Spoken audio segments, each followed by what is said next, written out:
Pagdating talaga sa motorcycle industry, napakadami na din talaga naman guys ng mga motorcycle company na naglalaban-laban dyan. Yung tipong kapag naglabas nga po ang isang motorcycle brand ng isang motor, patan nga po ito ng mga ka-rival na ibang motorcycle brand dito sa Pilipinas. At dito sa Pilipinas guys, kilalang kilala nga po ang brand na Rusi. Ito nga guys ang isa sa talaga naman po, meron din pong mga magagandang motorcycle na nilalabas dito sa Pilipinas. Pero guys, alam naman natin na si Rusi hindi nga po sila ang gumagawa ng mga motor nila na ibinebenta dito sa atin. Sila nga po is nagdi-dealer lang ng mga motorcycle o nag-aangkat lang mula nga po sa bansang China para ibenta dito sa Pilipinas. And kung titingnan guys, magaganda na din naman po ang mga motor ni Rusi na nilalabas dito sa Pilipinas. Yung tipong yung mga iba nga po nilang motorcycle is upgraded na din po pagdating nga po sa specs, features, and technology. Kaya nga dito sa video na to guys is pag-uusapan natin ng isang adventure scooter bike ni Rusi na sure na nga daw pong ilalabas dito sa Pilipinas. Alamin natin ang kanyang specs, features, at talaga nga bang naandito na ba yan sa Pilipinas. At aalamin natin dito sa video na ito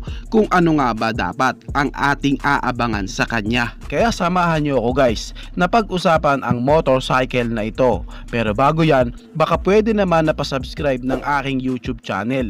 I-click mo na din ang notification bell para maging updated kayo sa mga susunod na i-upload ko. Guys, baka pwede naman na pa-like and follow ng aking Facebook page. Nasa description po ang link.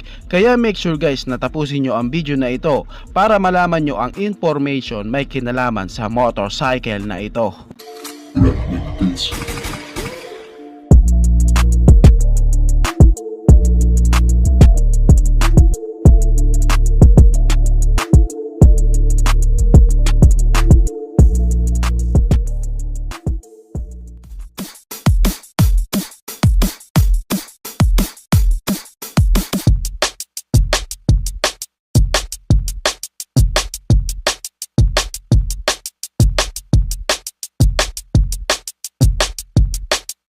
Ang tinutukoy ko nga guys is walang iba kundi si Rusi Adventure X 150cc. Yes po, isa na naman pong adventure scooter bike na bago nga daw pong ilalabas dito sa Pilipinas at ang magdi-dealer nga po nito ay walang iba kundi si Rusi. Alam naman natin guys na naglabas na nga po si Rusi ng isa nga rin pong kaabang-abang na adventure scooter bike dito na nasa 175 cubic centimeter engine displacement nga po. Yun nga po yung Rusi Adventure scooter bike na 175 cubic centimeter engine displacement at talaga naman pong napakadami sa atin dito sa mga kababayan na nag-abang nga po sa motorcycle na yon. So sad to say nga guys, hindi nga po na-approve ni Rusi ang motorcycle na yon na ilabas nga po dito sa Pilipinas. Kaya marami din sa mga kababayan natin guys na nag-aabang sa motorcycle na yon na nalungkot. And ngayon nga po na meron na naman pong bagong inilabas si Rusi na isa nga pong demo yun na adventure scooter bike na nandito na nga po sa Pilipinas, meron na naman po tayong bagong aabangan. Well, alam ko na magiging hati nga po ang opinion na iba nating mga viewers na iisipin nila na nako,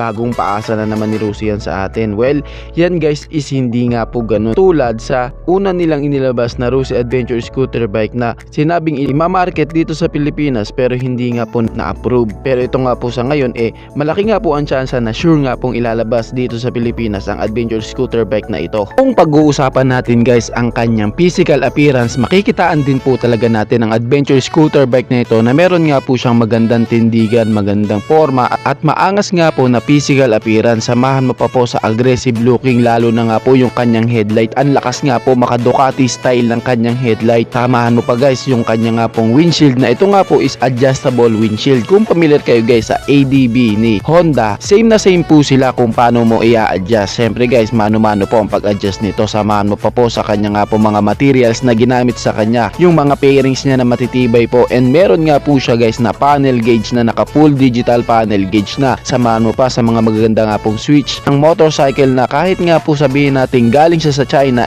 meron din po talagang quality. Maganda nga po ang kanyang texture sa kanyang upuan. Samahan mo pa po yung kanyang exhaust na maganda nga po ang forma. Kaya kung titignan nga po ang kanyang physical appearance guys, talagang masasabi mo po na makikipagsabayan din po ang kanyang forma sa iba nga po mga motorcycle motorcycle brand na naglalabas ng mga ADB scooter dito sa Pilipinas. Yung kanya nga po palang headlight guys is napakaangas ng kanyang DRL light. Lakas talaga maka Ducati. Tapos yung kanya nga pong headlight is naka-projector na, and ang lahat nga po ng kanyang ilaw is naka-LED na po, mapasig na light and tail light. Bukod nga po sa forma at quality ng motorcycle na ito, talaga naman pong napakasulit din po pagdating sa kanyang specs. Alam nyo ba guys na meron nga po itong engine displacement na 150 cubic centimeter engine displacement, naka 4 stroke, naka single cylinder, naka single overhead cam with 4 valves. Yes guys, siya nga po is naka 4 valves na, kaya makakaasa ka nga po na pagdating sa kanyang power output is talaga naman pong meron din pong maibibigay na sulit na power and malakas na torque. And syempre makakaasa ka rin po na meron nga po itong matipid na gas consumption dahil sa ang kanyang fuel system is naka fuel injected na nga po. At pwede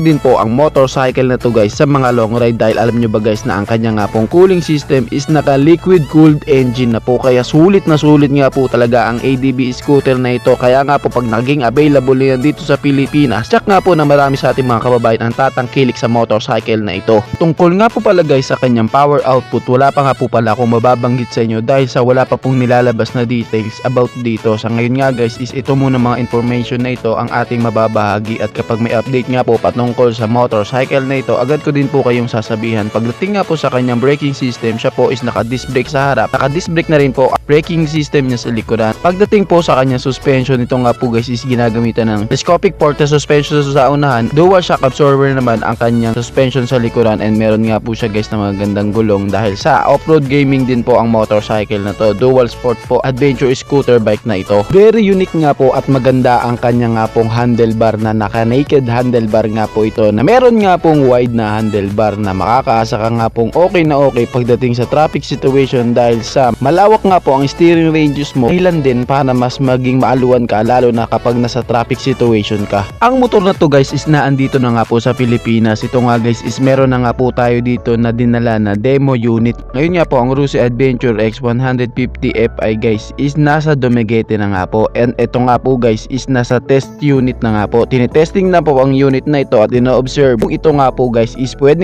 nang ilabas dito sa Philippine market. At alam nyo ba guys na sure na nga po na ilalabas to, dahil sa inaantay na lamang po ang approval ni Rusi patungkol nga po sa paglabas ng motorcycle na ito. May kinalaman nga pala sa kanyang pangalan guys, hindi pa natin sure kung ang pangalan nito is Rusi Adventure X 150 Fi. Aalamin pa po natin. Kung may mga kaukulang pagbabago po patungkol sa adventure scooter bike na ito, agad ko din naman po kayong sasabihan. Kaya pinapakita lang po talaga ng motorcycle brand na yan na si Rusi na hindi na din talaga sila basta-basta kapag nag-aangkat ng motorcycle mula nga po sa ibang bansa. At isa nga po sa patunay dyan, itong motorcycle na ito na dapat nga tating abangan na ilalabas dito sa Pilipinas, si Rusi Adventure X 150 Fi. Kayo guys, anong masasabi nyo sa motor na ito? Paki-comment naman ang inyong reaksyon. Maraming salamat po. Bago matapos ang video na to guys, baka pwede naman na pahingi ng isang like mula sa inyo bilang pagsuporta sa ating munting video. Maraming salamat po. So pwede mo na rin i-share para din malaman ng iba nating mga ka-rider. Sa tingin ko guys is dito ko na lamang po tatapusin ang ating vlog. I hope na nag-enjoy kayo sa aking hinandang video para sa inyo. Pinasisigla ko din kayo guys na i-subscribe ang aking YouTube channel. I-click mo na din ang notification bell para maging updated kayo sa mga susunod na i-upload ko. So dito ko na lamang po tatapusin. Maraming salamat po. Ichi boy. Thank you.